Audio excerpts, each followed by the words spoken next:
अंकों की संख्या का योग 9 है। तो दो अंकों की संख्या क्या होती है? जैसे कोई सी भी संख्या का उदाहरण ले लो, दो अंकों की, जैसे 25 लिया मैंने उदाहरण। तो देखो इसको अंकों के रूप में कैसे लिखेंगे? 20 इकाई और दहाई के अंकों के रूप में कैसे लिखेंगे? 2 गुणित 10 प्लस 5 लिख सकते हैं। यानी ये तो होता है दहाई, ये तो होता है दहाई का अंक है और ये होता है इकाई का। दो अंकों की संख्या को इस रूप में कैसे लिख सकते हैं? 2 गुणित यानी दहाई गुणित 10 प्लस इकाई के रूप में लिख सकते हैं। तो इसमें क्या मानेंगे? सबसे पहले माना कि इकाई का अंक तो x है, माना कि इकाई अंक, वेरी इंपॉर्टेंट, जिसे ध्यान रखना भी, इकाई अंक x है, वह दहाई अंक y है, दहाई अंक y है। तो अब इकाई दहाई के दोनों अंक मान लीजिए। अब संख्या लिखनी है, तो संख्या का मैंने सूत्र क्या बताया? संख्या बराबर होता है 10 गुणित दहाई प्लस इकाई, यही होता है संख्या का सूत्र। ध्यान में रखना, संख्या बराबर क्या होता है? 10 गुणित दहाई प्लस इकाई। तो बराबर 10 गुणित दहाई तो क्या है अपने पास? x प्लस इकाई क्या है? y। देखो मेरी बात सुनो, दहाई तो है y और इकाई का अंक क्या है? x। तो अब इसको क्या लिख सकते हैं? 10y को 10y प्लस x, ये लिख सकते हैं, ये लिख दिया। अब आगे चलो, दो अंकों की संख्या का योग 9 है प्रश्नानुसार। प्रश्न पे आए, प्रश्न क्या कह रहा है अपना? कि दोनों अंकों की संख्याओं का योग, दोनों अंक कौन से? x और y, दोनों का योग 9 है, यानी x प्लस y बराबर 9। ये तो समीकरण एक प्राप्त हो गया। दो अंकों की संख्या का योग 9 है। इस संख्या का 9 गुना संख्या कितनी थी? ये दो अंकों की संख्या कितनी थी? ये दो अंकों की संख्या का योग 9 है, यानी दो अंकों की जो संख्या है, दो अंक कौन से? ये है, ये इनका योग हो गया 9। अब इस संख्या का 9 गुना, संख्या थी अपनी ये वाली, इसका 9 गुना किसके बराबर है? संख्या को पलटने से बनी। अब लिखेंगे संख्या को पलटने पर, संख्या को पलटने पर, वेरी इंपॉर्टेंट। पलटने का मतलब मैं जैसे बता रहा हूँ 25 पलटा मैंने, 5 और 2 ऐसे लिख दिया, यानी इकाई का अंक दहाई हो गया और दहाई का अंक क्या हो गया? इकाई हो गया। इकाई का अंक दहाई का हो गया और दहाई का अंक क्या हो गया? इकाई का अंक। संख्या को पलटने में क्या हो गया? इकाई का अंक दहाई हो गया, दहाई का अंक क्या हो जाएगा? y, दहाई का अंक इकाई का हो जाएगा। तो संख्या को पलटने पर, अब संख्या को पलटी तो संख्या क्या बन गई? संख्या बराबर क्या होगी? 10 गुणित दहाई की जगह तो क्या लिख देंगे? x, और इकाई की जगह क्या लिख दिया? पलट दिया मैंने। तो ये हो गया तुम्हारे 10x प्लस। अब पुनः प्रश्नानुसार, अब आ जाओ पुनः प्रश्न में आ जाओ, वेरी इंपॉर्टेंट क्वेश्चन ये, पुनः प्रश्नानुसार। अब पुनः अपना प्रश्न क्या कह रहा है? कि दो अंकों की संख्याओं का योग तो 9 है, ये तो लिख दी मैंने, x प्लस वाई बराबर 9। लेकिन इस संख्या का, संख्या कौन सी? 10y प्लस x, इस संख्या का 9 गुना, इसका 9 गुना कर रहा हूं मैं, 9 गुणित 10y प्लस, इस संख्या का 9 गुना किसके बराबर है? संख्या के अंकों को पलटने पर, अंकों को आपस में पलट दिया तो कितने क्या होगी? 10x plus y। तो इस संख्या के 2 गुने के बराबर है, यानी बराबर इस संख्या के 2 गुने के बराबर है। समझ में आया? यानी प्रश्न कह रहा है, माना कि इकाई का अंक x है और दहाई का अंक y मान लिया, तो संख्या क्या होगी? 10y प्लस x, और दोनों अंकों का योग 9 है, तो x प्लस y बराबर 9। पर क्वेश्चन कह रहा है कि अंकों को पलटने पर, अंकों को पलटने यानी इकाई का अंक दहाई का हो जाएगा और दहाई का अंक किसका हो जाएगा? इकाई का। तो 10x प्लस y हो गया। तो ये जो नई संख्या बनी वो क्या होगी? इस पुरानी संख्या के 9 गुने के और उसके 2 गुने के बराबर हो जाएगी। तो अब हल कर लो इसको, 9 को 10 से गुणा कीजिए, 90y प्लस 9x बराबर 20x प्लस 2। ठीक है, चलो अब इसको इधर ले आओ सारे को, या 90y minus 2y plus 9x minus 20x बराबर इधर क्या बच गया? 0 बच गया।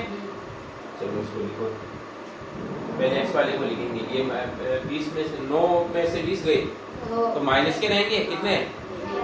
11x माइनस के, या माइनस के 11x। ठीक, अब ये देखो 90 वाई 90 में से 2 चले गए, कितने रह जाएंगे 88 प्लस 88 वाई बराबर 0। अब देखो दोनों में 11 कॉमन आ रहे हैं, कर दो 11 का भाग दे दो, 11 का भाग दीजिए क्या हो गया माइनस एक्स प्लस 11 है 88 8 वाई बराबर 0। ये समीकरण नंबर 2। दोनों में 11 का भाग 11 तो कोई दिक्कत नहीं, दोनों में 11 का भाग दे दिया तो माइनस एक्स प्लस 8 वाई बराबर क्या हो गया 0। ये समीकरण नंबर 2 हो गया। अब इसको अपन विलोपन विधि से हल करेंगे। वही कौन सी विधि? विलोपन विधि। विलोपन विधि, विलोपन विधि में क्या है गुणांक समान करते हैं, क्या करते हैं। अब देखो समीकरण 1 में x है, इधर भी x है, कोई दिक्कत ही नहीं, गुणांक वैसे ही समान है। तो सबसे पहले समीकरण 1 लिख दिया मैंने x प्लस y बराबर 9। फिर इसके बाद दूसरा समीकरण क्या है माइनस x प्लस 8y बराबर 0। विपरीत चिन्ह है तो जोड़ देंगे, विपरीत चिन्ह है तो जोड़ने पे यहाँ लिख देंगे, जोड़ने पर नहीं घटाने पे चिन्ह चेंज होते हैं, जोड़ने पर। एक प्लस है एक माइनस है तो जोड़ देंगे, ये तो आपस में कट गया। और 8 और 1 कितने हो गए 9y बराबर 9। तो y बराबर क्या हो गया 9/9 y बराबर 0, y बराबर 1 आ गया। इसका मान समीकरण 1 या 2 में किसी में भी रख दो, यानी 1 में रखने पर समीकरण 1 में रखने। समीकरण 1 क्या है अपने पास x प्लस y बराबर 9। तो x की जगह क्या लिखेंगे अपन बोलो तो यहाँ x प्लस वाई की जगह 1 बराबर 9, यानी क्या हो जाएगा x बराबर 9 माइनस 1 या x बराबर क्या हो गया ठीक। ये एक अंक ये आ गया। एक तो संख्या लिखो पहले, संख्या क्या होगी संख्या बराबर क्या होगी क्या है संख्या बराबर बोलो 10y प्लस x, यही है संख्या। तो 10 गुणित y की जगह क्या लिखेंगे 1 प्लस y की जगह 8, 10 है 8 कितने हो गए 18। ये उत्तर आ गया। संख्या क्या आ जाएगी। अब अपन इसको चेक भी कर सकते हैं, कैसे इस संख्या के अंकों का योग देखो 8 और 1 कितने हो रहे हैं 9 हो रहे हैं, बिल्कुल सही है।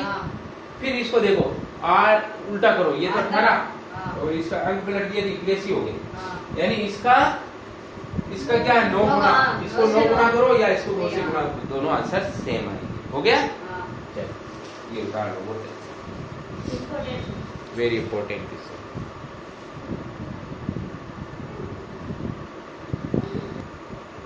देखो प्रश्न है किराए पर पुस्तक देने वाले किसी पुस्तकालय का प्रथम 3 दिनों का किराया तो नियत किराया है, वो तो लगेगा ही, चाहे एक दिन ही ले जाओ। लेकिन उसके बाद प्रत्येक अतिरिक्त यानी 3 दिन तक के तो वही किराया लगेगा ठीक। लेकिन जो ही उससे एक दिन भी हुआ उसका किराया क्या है अलग है। यानी सरिता ने 7 दिनों तक एक पुस्तक रखने के लिए कितने रुपए दिए 27 रुपए और 5 दिनों तक दिए 21 रुपए। तो किराया जो ज्ञात करना उसको मानेंगे। क्या ज्ञात करना नियत किराया, क्या लिखेंगे यार में माना की नियत किराया नियत किराया x रुपए है और प्रतिदिन का किराया कितना है प्रतिदिन का किराया क्या है y रुपए। ठीक है। अब आ जाओ प्रश्नानुसार। अब प्रश्न क्या कह रहा है अपना कि सरिता ने 7 दिनों तक पुस्तक रखने के लिए 27 रुपए दिए, यानी ये सरिता यानी 7 दिन के 27 रुपए दिए, यानी 3 दिन का तो नियत किराया 3 दिन के कितने, पहले मैं 7 दिन को लिख रहा हूँ, 7 दिन का मतलब 3 दिन प्लस 4 दिन, ये लिखते हैं 7 दिन को। 3 दिन का क्या है नियत किराया, तो क्या लिखेंगे सरिता के 3 दिन का किराया तो कितना है x रुपए प्लस फिर हर दिन का कितना है y रुपए, तो 4 गुणित y, 4 रहे 4 दिन रहे और हर दिन का कितना है y रुपए, 4 गुणित y बराबर कितना आ रहा है 27। ये समझना है। यानी सरिता ने 7 दिन के किराया दिया तो 3 दिन का तो नियत होता है, तो 3 दिन का किराया तो कितना है x और फिर प्रतिदिन का y है तो 4 दिन है तो 4 को y से गुणा करो। ये समीकरण नंबर आ गया तुम्हारा 1। हो गया। चलो आज पुनः प्रश्नानुसार पुनः अपना प्रश्न पे आ जाओ। प्रश्न क्या कह रहा है, सुशी ने 5 दिनों का किराया, सुशी का 5 दिन, 5 दिन का मतलब 3 दिन प्लस 2 दिन, 3 दिन तो हो गए नियत और 2 दिन के अतिरिक्त किराया लग रहा है, तो इसके क्या हो जाएंगे बराबर 3 दिन का तो हो गया तुम्हारे x रुपए प्लस 2 दिन का 2y, 2 दिन का कितना हो गया 2y बराबर कितने रुपए लग रहे हैं 21 रुपए। ये समीकरण नंबर 2। ठीक, अब इसको विलोपन विधि से हल कर रहे हैं। x और x समान गुणांक है, कुछ भी नहीं करना, इसके नीचे ये लिख दूं मैं x प्लस 4y बराबर 27। क्या करेंगे, अब दोनों समान चिन्ह आएंगे तो घटाएंगे। क्या करेंगे, क्योंकि ये जो गुणांक समान किया उसको काटना है, काटते कब है जब विपरीत चिन्ह होते हैं, तो क्या नहीं है इसलिए क्या करेंगे घटाने पर घटा दो। ये माइनस हो गया, ये माइनस हो गया, ये माइनस हो गया, ये तो आपस में कट गए, और ये प्लस के 2 और माइनस के 4 तो माइनस के 2y, ये माइनस के 27 और प्लस के 21 कितने रह गए माइनस के 6।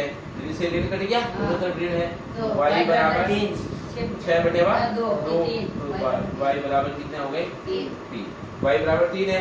ये समीकरण 1 में रखने का, समीकरण 1 में रखने का। अब समीकरण 1 क्या कह रहा अपना, x प्लस 4y बराबर 27, क्या रखना हमको y का मान 3, यानी x प्लस 4 गुणित 3 बराबर 27, तो x बराबर 12 बराबर 27, तो x बराबर क्या हो जाएगा 27 माइनस 12, 27 में से 12 गए कितने गए 7 में से 2 गए 5, 2 में से 1 गया तो 1, 15 हो गए। यानी नियत किराया तो कितना हो गया 15 रुपये, नियत किराया तो हो गया 15 रुपये, और प्रतिदिन किराया कितना हो गया, प्रतिदिन किराया कितना हो गया, y का मान कितना आया 3। आगे समझ में, अब इसको चेक भी कर सकते हो कैसे, सरिता ने 7 दिनों का किराया दिया, 7 दिन का 15 तो ये हो गए, 7 और 21 दोनों को जोड़ दो, ये आ रहे 27। ठीक, ये देख लो, इसमें रख लो 15, 15 तो ये, और 4 तारीख 12, 15 और 12 कितने हो गए 27 हो गए। चलो बढ़िया क्वेश्चन है ये।